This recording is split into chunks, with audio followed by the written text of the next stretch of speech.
Coronavirus, un emploi sur deux menacé dans le secteur de la restauration, FGTB. Il n'y a toujours aucune date pour la réouverture des restaurants. Et en attendant, les dettes s'accumulent.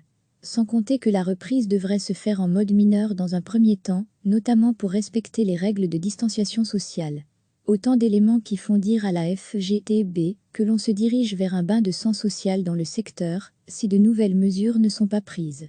Les jours passent sans aucun client, sans aucune rentrée. Et pendant ce temps dans de nombreux restaurants, il faut payer les loyers et autres frais fixes, sans compter toutes les charges qui sont reportées.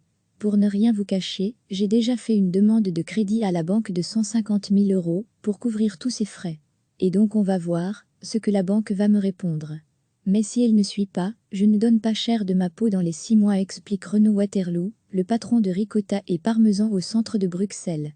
Tous les restaurateurs attendent avec impatience la date et les conditions pour une réouverture même, si l'avenir ne semble pas vraiment rose. Tous tablent déjà sur le fait qu'ils pourront accueillir moins de clients. Il est évident qu'avec les contraintes qu'on va nous imposer, tout à fait logique par ailleurs. Tout cela va faire qu'on risque certainement de faire la moitié ou 60% de la recette, précise Philippe Anastasiade, le patron du restaurant, le jardin de Nicolas à Woluwe-Saint-Pierre. À court terme, cela peut aller, mais il ne faut pas que ça dure des mois et des mois. Mes fils et moi, on va travailler beaucoup plus, les cuisiniers on va les diminuer de 30%. Il y aura par exemple 3 cuisiniers au lieu de 4. En salle pareille. Lorca est face à un des plus grands défis de son histoire. Philippe Anastasiade espère pouvoir, le plus rapidement possible, réemployer tout son personnel. Mais tous ne le pourront pas.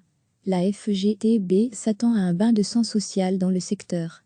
Lorca est face à un des plus grands défis de son histoire. Christian Bouchat, secrétaire régional de la FGTB pour Lorca bruxellois, il est dans un moment où peut-être tout va s'effondrer. Parce que pour pouvoir fonctionner, il faut des recettes, et pendant très longtemps, je pense qu'énormément de restaurants vont être en perte. Avec finalement des risques de licenciement. 50% de l'emploi vont disparaître, parce que les entreprises ne pourront pas fonctionner avec un emploi sur deux en chômage économique. Les frais indirects pour ces emplois-là sont très chers. Sauf si les pouvoirs publics prennent en charge cet élément-là. Mais avant toute chose, la FGTB demande un moratoire sur tous les licenciements.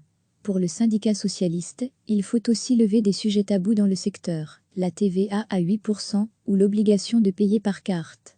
Recevez chaque matin l'essentiel de l'actualité. Il n'y a toujours aucune date pour la réouverture des restaurants. Et en attendant, les dettes s'accumulent.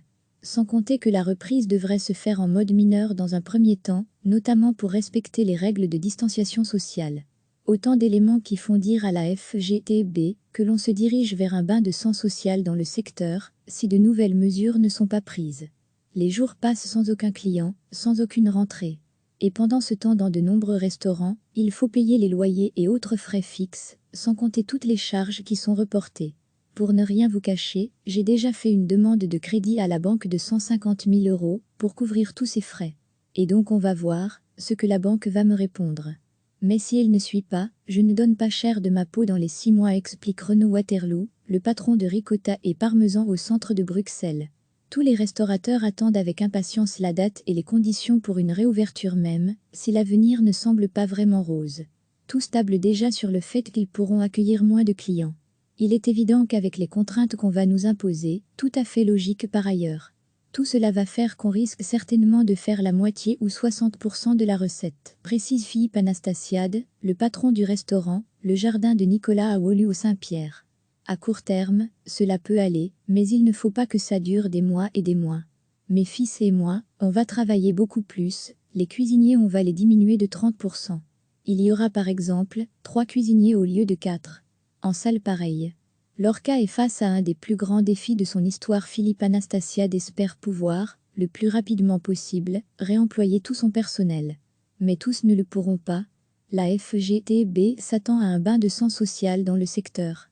Lorca est face à un des plus grands défis de son histoire. Christian Bouchat, secrétaire régional de la FGTB pour Lorca bruxellois, il est dans un moment où peut-être tout va s'effondrer. Parce que pour pouvoir fonctionner, il faut des recettes, et pendant très longtemps, je pense qu'énormément de restaurants vont être en perte. Avec finalement des risques de licenciement. 50% de l'emploi vont disparaître, parce que les entreprises ne pourront pas fonctionner avec un emploi sur deux en chômage économique. Les frais indirects pour ces emplois-là sont très chers. Sauf si les pouvoirs publics prennent en charge cet élément-là. Mais avant toute chose, la FGTB demande un moratoire sur tous les licenciements. Pour le syndicat socialiste, il faut aussi lever des sujets tabous dans le secteur, la TVA à 8% ou l'obligation de payer par carte. Cliquez sur s'abonner pour recevoir les dernières nouvelles.